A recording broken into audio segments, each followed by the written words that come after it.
A black single dad took the job. Everyone feared, driving for a demanding billionaire, and found love.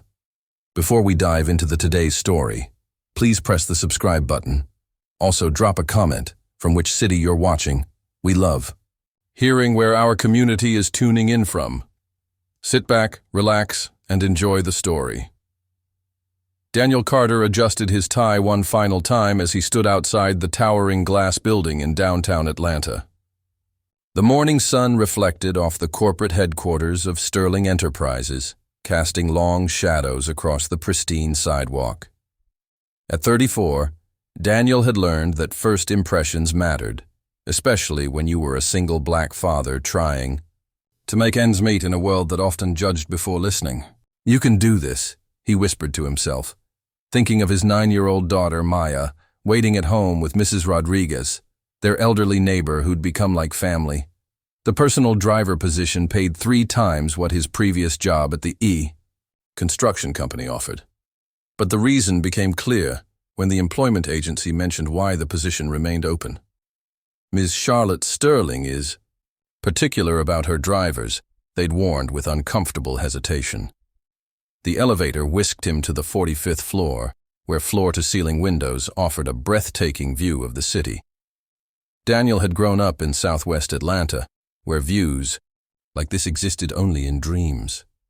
Now, as he waited in the marble-floored reception area, he felt the familiar weight of being the only black person in a sea of perfectly pressed suits and polished shoes. "Mr. Carter." A crisp voice cut through his thoughts. He turned to see a woman in her late 20s approaching, tall, auburn-haired, with piercing green eyes that seemed to look right through him. Charlotte Sterling moved with the confidence of someone who'd never doubted her place in the world. Her designer suit probably cost more than Daniel made in 2 months at his old job. "Yes, ma'am." "Thank you for this opportunity, Ms. Sterling." Daniel extended his hand, but Charlotte barely glanced at it, her attention already shifting to the tablet in her perfectly manicured hands. "Let's be clear, Mr. Carter. I don't do small talk. I don't need a friend. I need someone who can drive efficiently, maintain absolute discretion, and follow instructions without question. Can you handle that?" Her voice carried the authority of someone accustomed to immediate compliance. "Absolutely, ma'am."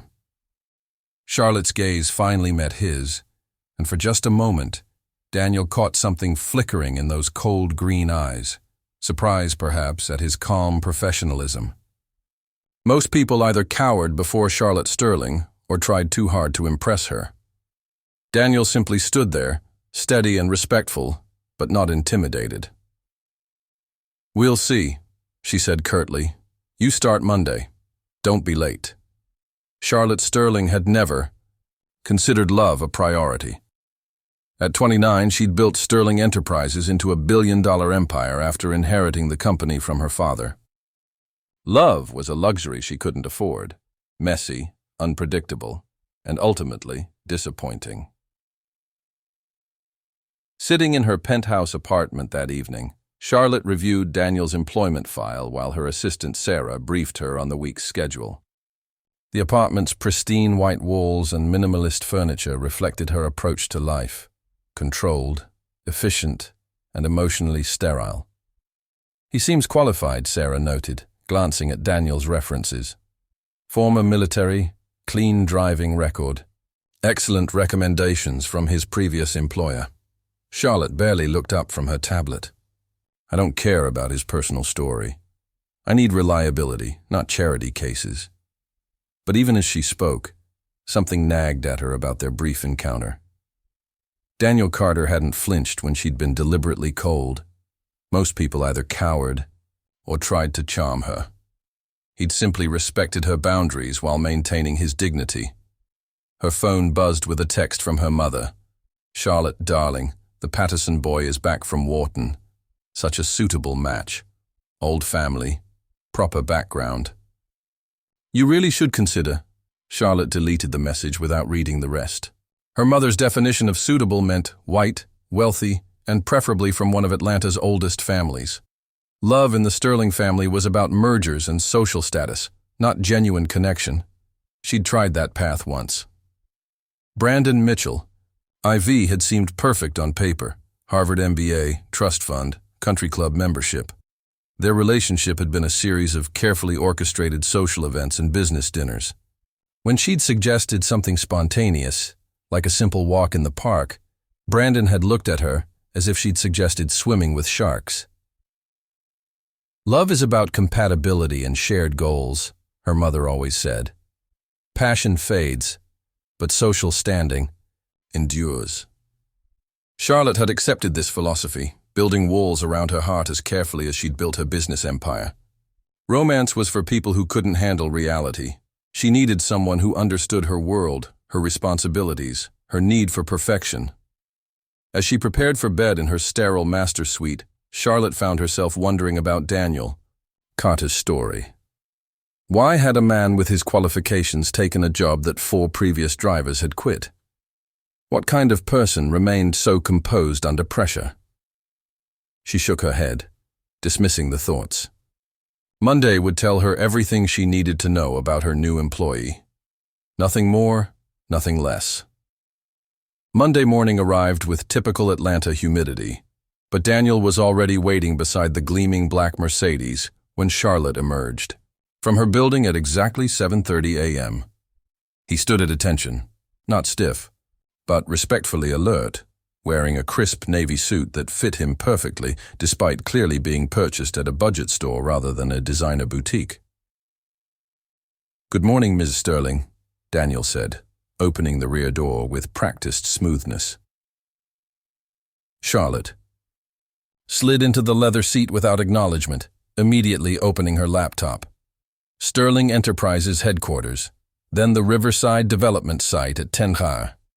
Lunch with the Morrison Group at noon. "Yes, ma'am." Daniel adjusted the rearview mirror and pulled smoothly into Atlanta traffic. Charlotte expected silence. Her previous drivers had learned quickly that she used travel time for work, not conversation. But as they moved through the city, she found herself glancing up from her screen, noticing things she'd never observed before. Daniel navigated the morning chaos with remarkable skill, choosing routes that avoided construction delays she hadn't even known about. When an aggressive driver cut them off, Daniel remained completely calm, simply adjusting his position without the horn honking and muttered complaints she'd grown accustomed to. "How do you know about the Stewart Avenue construction?" Charlotte found herself asking. Daniel glanced in the rearview mirror, meeting her eyes briefly. "I drive through the city every morning, taking my daughter to school." "You learn the patterns." Something in his voice when he mentioned his daughter caught Charlotte's attention. There was warmth there, pride, a gentleness that seemed at odds with his professional composure. "Your daughter?" "Maya. She's 9. Daniel's reflection smiled slightly in the mirror. "Brilliant kid. Wants to be an engineer like her old man. Well, like I was planning to be before." He trailed off as if remembering his place. Charlotte found herself curious, despite her better judgment. "Before what?" "Life changed directions, ma'am. Sometimes you adjust your dreams to handle your responsibilities." They'd arrived at Sterling Enterprises, but Charlotte didn't immediately get out. There was something in Daniel's response that resonated with her. The weight of responsibility, the sacrifice of personal desires for duty. She understood that better than most people realized. "Thank you, Daniel. I'll call when I'm ready." As she walked toward the building, Charlotte caught herself wondering what dreams Daniel had set aside and why that question mattered to her at all. The morning of Charlotte's most important business meeting started with disaster. Her alarm failed, her coffee maker broke, and Atlanta traffic had turned into a nightmare due to an overturned truck on I-85. By the time Daniel arrived, Charlotte was 30 minutes behind schedule for a presentation that could secure the biggest contract in Sterling Enterprises history. "We'll never make it," Charlotte muttered, sliding into the back seat while frantically reviewing her presentation notes. "We will," Daniel said simply. And something in his calm confidence made Charlotte look up from her tablet. What followed was the most impressive display of driving Charlotte had ever witnessed. Daniel navigated through side streets she didn't know existed, communicated with other drivers through subtle gestures, and somehow turned what should have been a 45-minute nightmare into a 20-minute smooth ride. "How did you?" Charlotte began as they pulled up to the Morrison Group building. "You learn the city when you need to," Daniel replied. But Charlotte caught something else in his voice: intelligence, strategy, the kind of analytical thinking she used in business every day. The presentation went flawlessly, and Charlotte secured the $15 million contract. As Daniel drove her back to Sterling Enterprises, she found herself actually relaxing for the first time in months. "Thank you," she said quietly. "You saved my company a significant opportunity today. Just doing my job, ma'am." But Charlotte was studying his reflection in the rearview mirror, noting the way he processed traffic patterns, the quiet competence in everything he did. "What did you do before this?" Daniel hesitated. "I was studying engineering at Georgia Tech. Made it through 3 years before." He paused, choosing his words carefully. "Before Maya came along and priorities changed." "You gave up your degree?" "Maya's mother left when she was 3 months old. Said she wasn't ready for the responsibility." Daniel's voice remained steady, but Charlotte caught the underlying pain. "I had a choice. Finish school and put Maya in daycare I couldn't afford, or find work that could support us both." It wasn't really a choice. Charlotte felt something shift inside her chest, a recognition, perhaps, of sacrifice she understood intimately. She'd given up plenty for Sterling Enterprises, but Daniel had given up his dreams for love. The realization unsettled her more than she cared to admit. That must have been difficult. "Best decision I ever made," Daniel replied immediately. "Maya's worth everything." As they sat in the parking garage of Sterling Enterprises, Charlotte found herself not wanting to leave the comfortable cocoon of the Mercedes. For the first time in years, she was talking to someone who understood responsibility, sacrifice, and the weight of caring for something bigger than yourself. Charlotte lay awake that night, staring at the ceiling of her pristine bedroom. Sleep had become elusive since Daniel Carter started working for her 3 weeks ago, and she couldn't understand why. He was an employee, professional, reliable, and appropriately respectful. Nothing more. But that wasn't entirely true, and Charlotte's ruthless honesty with herself wouldn't allow the pretense to continue. Daniel intrigued her in ways that made no sense. The way he spoke about his daughter with such devotion. The quiet intelligence in his observations about the city, about people, about business strategies he overheard during her phone calls. The calm strength he projected without arrogance or aggression. Charlotte had built her life on logic and control. Emotions were weaknesses to be managed, not indulged. Yet here she was, catching herself looking forward to their morning drives, asking questions that went beyond professional necessity, feeling disappointed when meetings ended and she had to leave the comfortable space they'd created in the Mercedes. "This is ridiculous," she whispered to her empty apartment. Her phone buzzed with another text from her mother. "Charlotte, I've arranged dinner with the Mitchells this weekend. Brandon is very interested in reconnecting. You need to start thinking about your future, darling. A woman in your position requires the right kind of husband. The right kind of husband." Charlotte knew exactly what that meant. Someone from her social circle. Someone who understood inherited wealth and social obligations. Someone who would enhance rather than complicate her carefully constructed life. Someone like Brandon Mitchell, who'd spent their entire relationship treating her like a beautiful accessory to his own ambitions. Someone who'd never asked about her dreams, her fears, or what kept her awake at night. Someone who represented everything safe, predictable, and ultimately empty about the life she'd built. Charlotte deleted the message and tried to force herself back to sleep, but her mind kept returning to that afternoon's conversation with Daniel about his daughter's school science fair project. The pride in his voice, the way his whole demeanor softened when he talked about Maya's excitement over building a robot that could sort recycling. When was the last time anyone had looked at Charlotte with that kind of pure, uncomplicated joy? When was the last time she'd felt genuinely excited about anything beyond quarterly earnings reports? She rolled over, pulling a pillow over her head. These thoughts were dangerous, inappropriate, and completely impractical. Daniel Carter was her employee. More than that, he represented everything her world would never accept. Different race, different class, different background entirely. But as Charlotte finally drifted toward sleep, she couldn't stop wondering what it would feel like to have someone look at her the way Daniel looked at his daughter, with complete devotion, protective tenderness, and unconditional love. The emergency call came at 2:47 a.m. on a Tuesday. Charlotte's phone rang insistently until she finally answered, groggy and disoriented. "Ms. Sterling, this is Daniel. I'm so sorry to wake you, but there's been an emergency with my daughter." His usually steady voice cracked with worry. "What do you need?"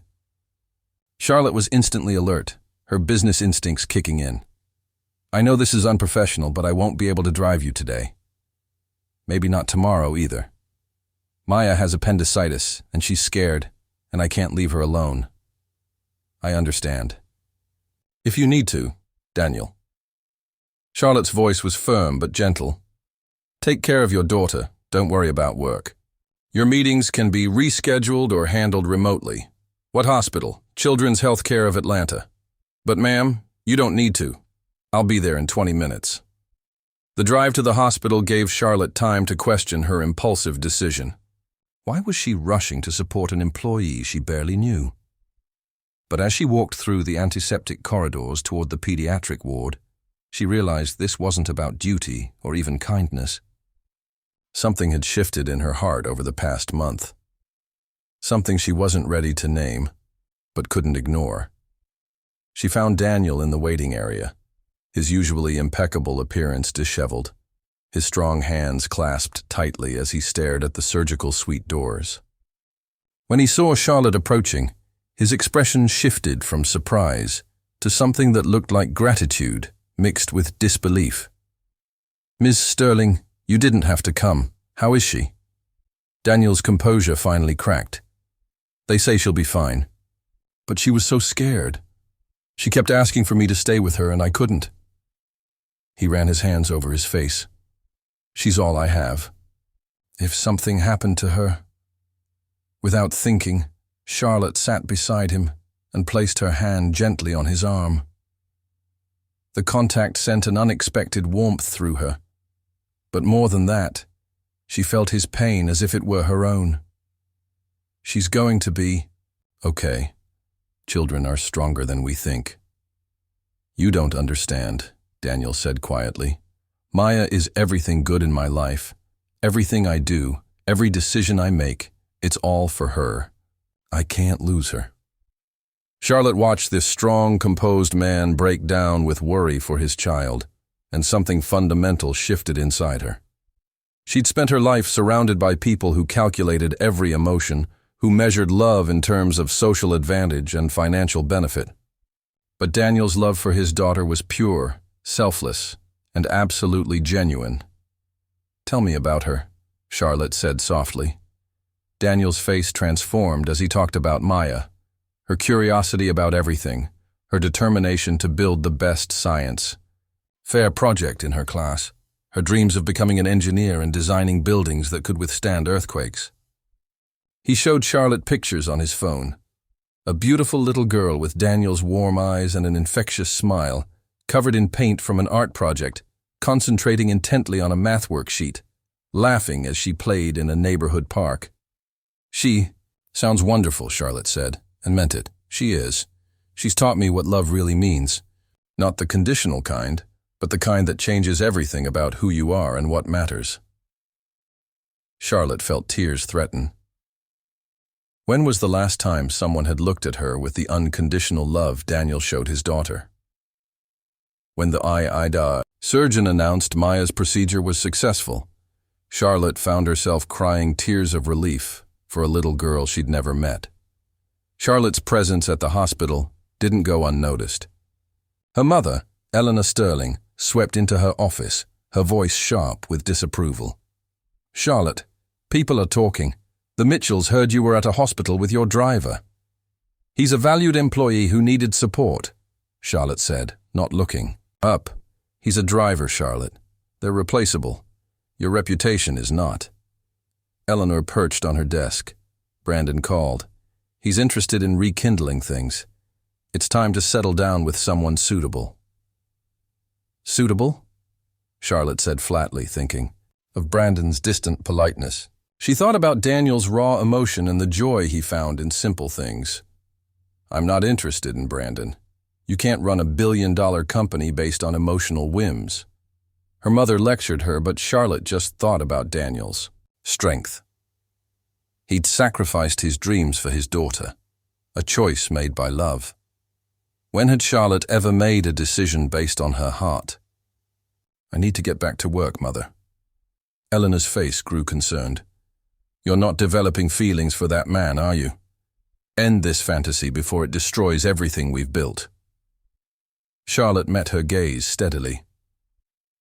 "What we've built, Mother, is a successful, empty life. Maybe it's time to consider what else is possible." As Eleanor left, Charlotte realized she had just chosen a side in a war she hadn't known she was fighting. Friday evening, Charlotte found herself outside an elementary school watching children. She told herself she was checking on Maya, but she really just wanted to see Daniel away from the office. Maya was even more beautiful than her pictures. Daniel's face lit up with relief and joy as he hugged her. "Daddy, look!" Maya held up a drawing. "I made this for the nice lady who came to the hospital." Daniel's eyes met Charlotte's. He approached with Maya. "Miss Sterling, is everything okay?" "I wanted to see how Maya was feeling," Charlotte said, stepping out of her Mercedes, feeling out of place. She knelt to Maya's level. "I'm Charlotte. Are you the nice lady?" Maya asked, holding out a crayon drawing of 3 stick figures under a rainbow. "That's me, that's Daddy, and that's you." Charlotte's throat tightened with emotion. She accepted the drawing. "It's beautiful, Maya." "Thank you." After Maya went to say goodbye to her friends, Daniel turned to Charlotte. "You didn't have to come. I wanted to," she admitted. "Daniel, I've never seen anyone love someone so completely." "How do you open yourself up to that kind of vulnerability?" "It just happens," he said. "And then you can't imagine living any other way." He paused. "Why did you really come to the hospital?" "It wasn't just about being a good employer." Charlotte felt her walls crumble. "I don't know. I've spent my life making logical decisions. But watching you with Maya, I realized I've never felt anything that real." "Charlotte," he said, using her first name. "I know this is inappropriate. I know our worlds are different. I know everyone would have an opinion. And what are you feeling? Like maybe there's something more important than quarterly reports and social expectations. Like maybe I want to know what it feels like to love someone the way you love Maya." He stepped closer. "My world isn't champagne and charity galas. It's simple and complicated and sometimes messy." "It sounds perfect," Charlotte whispered. As Maya ran back, Daniel made a decision. "Would you like to have dinner with us? Pizza and a movie." "I'd love that," Charlotte said, realizing she had never wanted anything more in her life. The photographs appeared in the Atlanta Journal-Constitution on ice. Monday morning, they showed Charlotte, Daniel, and Maya leaving a pizza place, looking like a family. Chaos erupted in her office. Board members called emergency meetings. Her mother threatened to fly in. "We need to discuss this immediately," Richard Hamilton, the board chairman, said, sweeping into her office with 3 other members. "These photographs are creating publicity we cannot afford. I fail to see how having dinner with friends creates negative publicity," Charlotte said calmly. "Friends?" Hamilton's voice was sharp. "Charlotte, this man is your employee. He's—" Hamilton struggled to find a diplomatic word. "He's what, Richard?" "You know what this looks like. Our shareholders expect a certain standard. What standard is that? The standard of appropriate behavior. Your father built this company on respectability. We cannot allow personal indiscretions to damage that legacy. Is that what you call treating a human being with kindness? Charlotte's voice was dangerously quiet. Perhaps it would be best to reassign Mr. Carter, board member Patricia Williams suggested. Absolutely not, Charlotte said, the suggestion hitting her like a physical blow. This isn't a request, Hamilton said. The board has concerns about your judgment. If you can't address this, we may need to consider other options. The threat was clear. As the board members left, Charlotte sat alone, the future of her company hanging in the balance. She could end things with Daniel and keep her position, or she could choose love and risk losing everything. A text from Daniel came through. Maya had the best time. Thank you for making her feel special. I hope we didn't cause any problems for you. Tears blurred her vision. Daniel was worried about causing problems for her, not knowing that loving him might cost her everything. But as she looked around her sterile office, she realized she wasn't sure what she would be losing anymore. That evening, Charlotte found Daniel in the parking garage. As her heels clicked across the concrete, he looked up, and something in her expression made him straighten with concern. Charlotte, what's wrong?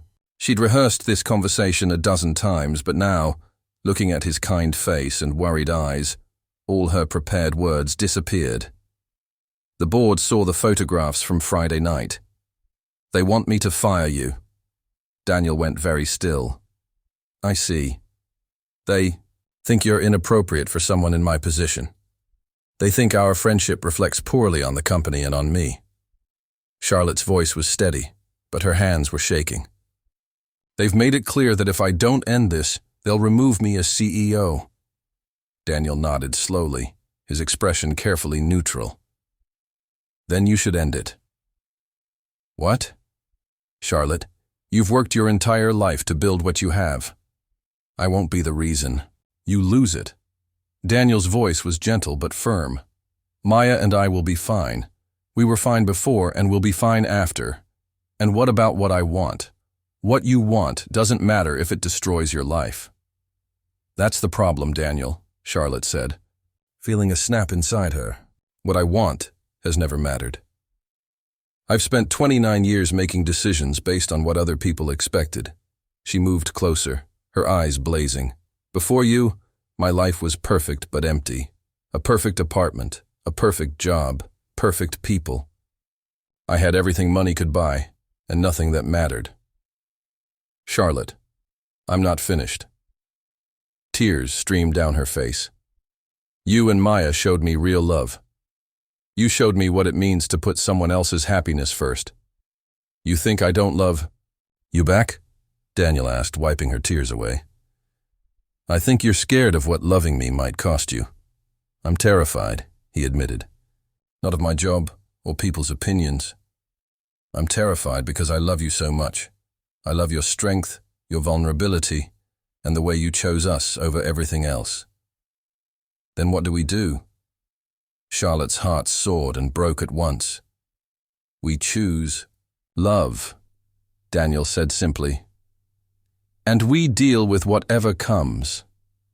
Let them have opinions, Charlotte laughed through her tears. The only opinions that matter are ours and Maya's. I love you, Daniel Carter. I love you too, Charlotte Sterling. We'll figure this out together. His gentle kiss in the concrete parking garage felt like the most romantic moment of her life. The emergency board meeting was scheduled for Friday at 2 p.m. Charlotte spent the morning preparing her arguments and her heart. Daniel offered to stay away, but she refused. If they can't accept the man I love, they can't accept me either. She and Daniel entered the boardroom together.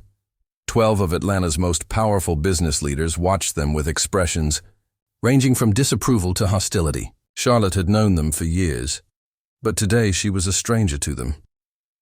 I hope you've come to your senses, Charlotte, Richard Hamilton said. I'm here to discuss the future of Sterling Enterprises, she replied, standing at the head of the table. Are You prepared to end this relationship and restore professional propriety? No, Richard, she said, looking around the table at faces she had once respected. Daniel Carter and I are in love. We're building a future together. If that's unacceptable, you'll need a new CEO. The boardroom fell silent. You can't throw everything away for this, Patricia Williams said. For love. For a life that matters. Charlotte countered. Your father would be appalled, Hamilton said. My father taught me to fight for what I believe in, Charlotte said firmly. Be practical, James Caldwell interjected. This man is your employee, not to mention the other considerations. Social complexities. Charlotte's voice was dangerously quiet. Caldwell shifted uncomfortably. You know what I mean. No, James, I don't. Why don't you spell it out? You mean racism. A collective gasp filled the room. Let's call it what it is. You object to Daniel because he's black. You can't imagine someone from his background being worthy of someone from mine. She addressed the entire board. He gave up his engineering degree to raise his daughter alone. He's intelligent, kind, and devoted, qualities in short supply in this room. He's shown me what real strength looks like. Not the kind that crushes people, but the kind that lifts them up. May I say something? Daniel asked. Hamilton nodded grudgingly. I know I'm not what you consider good enough for her, Daniel began, his voice calm and confident. But I can offer her genuine love. Love that isn't conditional on social status. I love the woman she is, not what she represents. And if you can't accept that love is more important than your prejudices, then maybe Charlotte deserves better than this company too. The boardroom erupted, but Charlotte felt a strange peace settle over her. She'd finally chosen love over fear. I'll submit my resignation by Monday, she said, cutting through the chaos. Charlotte, wait, Hamilton called. Perhaps we can find a middle ground. There is no middle ground between love and prejudice, Richard. You either accept both of us, or you lose both of us. 6 months later, Charlotte stood in the kitchen of Daniel and Maya's modest ranch house, flower in her hair. This home, unlike her sterile penthouse, was warm and filled with love. The past 6 months had been challenging. She had resigned, faced her family's fury, and been ostracized by Atlanta society. But she had also found a new freedom to love without calculation and make decisions from her heart. She had started her own consulting firm, helping small businesses grow. The work paid a fraction of her old salary, but it allowed her to help people like Daniel. The cookies smell amazing, Daniel said, wrapping his arms around her from behind. Daddy, can we tell Miss Charlotte the surprise now? Maya bounced excitedly. Daniel pulled a small velvet box from his pocket. He knelt to Maya's eye level. Maya, what do you think about asking her to be part of our family forever? Maya's squeal of delight echoed through the house. Yes, will you? Be my almost mommy? Charlotte cried as Daniel rose and held her hands. I can't offer you the life you grew up with, he said, but I can give you love that will never falter, a family that will always support you, and a life built on something real. Yes, she sobbed. Yes to all of it. As Daniel slipped the ring onto her finger, Charlotte realized she had found what she had been searching for her entire life, a love that transformed everything. We love you both so much, she whispered as Daniel kissed her. We love you too, Maya declared. Now we're going to be the best family ever.